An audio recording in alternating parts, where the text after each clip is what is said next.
आइए अब एक न्यूमेरिकल को देखते हैं और देखें कि फॉर्मूला इस्तेमाल करके इस परसेंटेज यील्ड को कैसे कैलकुलेट कर सकते हैं। तो सवाल के मुताबिक जब लाइमस्टोन जो कि कैल्शियम कार्बोनेट है रोस्ट किया जाता है तो कैल्शियम ऑक्साइड यानी क्विक लाइम प्रोड्यूस होता है इस फॉलोइंग इक्वेशन के मुताबिक, जो बताती है कि कैल्शियम कार्बोनेट कैल्शियम ऑक्साइड और कार्बन डाइऑक्साइड देता है। तो कैल्शियम ऑक्साइड की एक्चुअल यील्ड है 2.5 किलोग्राम। जब 4.5 किलोग्राम लाइमस्टोन रोस्ट होता है तो इस रिएक्शन की परसेंटेज यील्ड क्या होगी? तो यहां हमें बैलेंस इक्वेशन दी गई है जिसके मुताबिक decomposition of calcium carbonate calcium oxide और कार्बन डाइऑक्साइड प्रोड्यूस करती हैं। सवाल यह कहता है कि जब 4.5 किलोग्राम लाइमस्टोन रोस्ट होता है तो हमें 2.5 किलोग्राम कैल्शियम ऑक्साइड मिलता है। तो इससे यह जाहिर होता है कि हमें कैल्शियम कार्बोनेट और कैल्शियम ऑक्साइड के मासेस दिए गए हैं।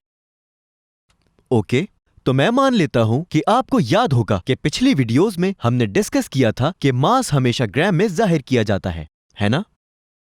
तो सॉल्यूशन का पहला स्टेप यह है कि लाइमस्टोन और क्विक लाइम दोनों के मासेस को ग्राम में तब्दील करेंगे। तो रोस्टेड लाइमस्टोन का मास बराबर है 4.5 किलोग्राम जो कि 4500 ग्राम्स के बराबर है। और इसे कैसे कैलकुलेट किया गया? हमने किलोग्राम को 1000 से मल्टीप्लाई करवा के इसे ग्राम्स में तब्दील किया, तो उसके बाद क्विक लाइम का मास है यानी कि 2.5 किलोग्राम और ये 2500 ग्राम्स के बराबर होगा।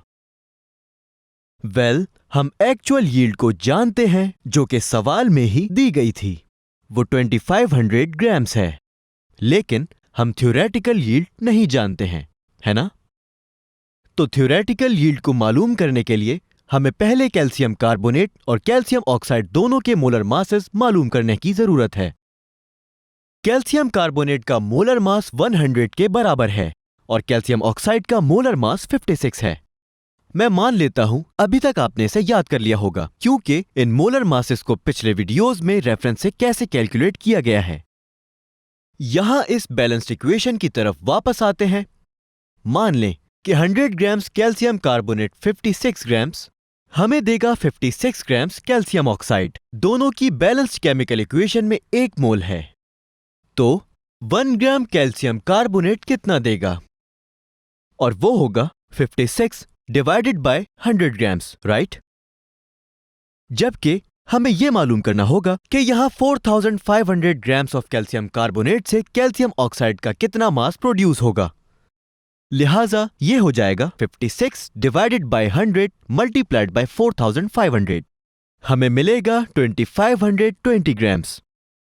तो 4500 ग्राम कैल्शियम कार्बोनेट हमें 2520 ग्राम्स ऑफ कैल्शियम ऑक्साइड देगा। हमें कैल्शियम ऑक्साइड की थ्योरेटिकल यील्ड मिली जो कि 2520 ग्राम है। अब आखिरी स्टेप में हम परसेंटेज यील्ड के फॉर्मूले को आसानी से इस्तेमाल कर सकते हैं और इन वैल्यूज को फॉर्मूले में रख के परसेंटेज यील्ड का मालूम कर सकते हैं।